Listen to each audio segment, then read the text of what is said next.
मुख्यमंत्री फडणवीस एकनाथ शिंदेंमध्ये अबोला असल्याची चर्चा। संभाजीनगरमध्ये एकाच हॉटेलमध्ये मुक्कामी असूनही भेट नाहीत। प्रचार सभांची घाई असल्याने भेट होऊ शकली नाही, फडणवीसांची माहिती।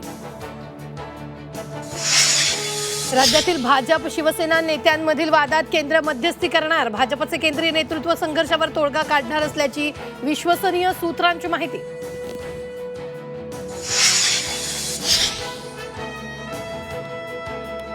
शिंदेंच्या शिवसेनेचे 35 आमदार फुटणार आहेत। फोडाफोडीसाठी भाजपकडून खास रवींद्र चव्हाणांची नेमणूक।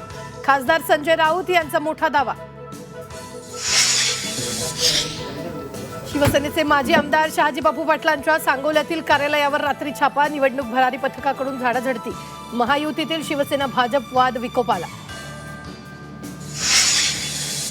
शहाजी बापूंच्या कार्यालयावरील धाडीनंतर राजकारण तापलं। कारवाई चुकीचं असल्याचं शिवसेनेचं मत।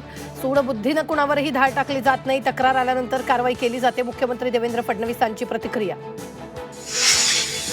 संतोष बांगरांनी 50 नाही तर 100 कोटी घेतले। शिवसेना ठाकरे पक्षाच्या विनायक भिसेंचा आरोप।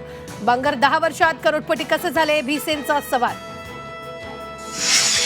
रायगडमध्ये जेडपी निवडणुकीतही शिवसेना राष्ट्रवादी युतीची शक्यता कमीच। तटकरेंकडून शिवसेनेसोबत न जाण्याचे संकेत। शिवसेना आमदारांच्या विधानाची करून दिली आठवण।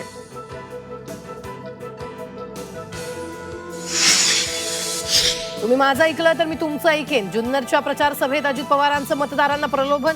बजेटमध्ये प्रशासकीय इमारतीसाठी निधी देण्याचा शब्द। निवडणूक आयोगानं कायद्याचा चुकीचा अर्थ लावला। निवडणुका पुढे ढकलणं चुकीचं असल्याचं फडणवीसांचं विधान। उद्या निवडणुका आज पुढे ढकलणं हे चुकीचं असल्याचं मत।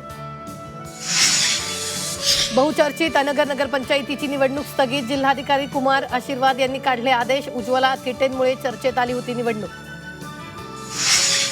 सांगलीच्या जत नगर परिषद निवडणुकीला हिंसक वळण। राष्ट्रवादीच्या एनसीपी नगराध्यक्षपद उमेदवारांच्या घरावर हल्ला। गोपीचंद पडळकरांच्या कार्यकर्त्यांनी हल्ला केल्याचा आरोप।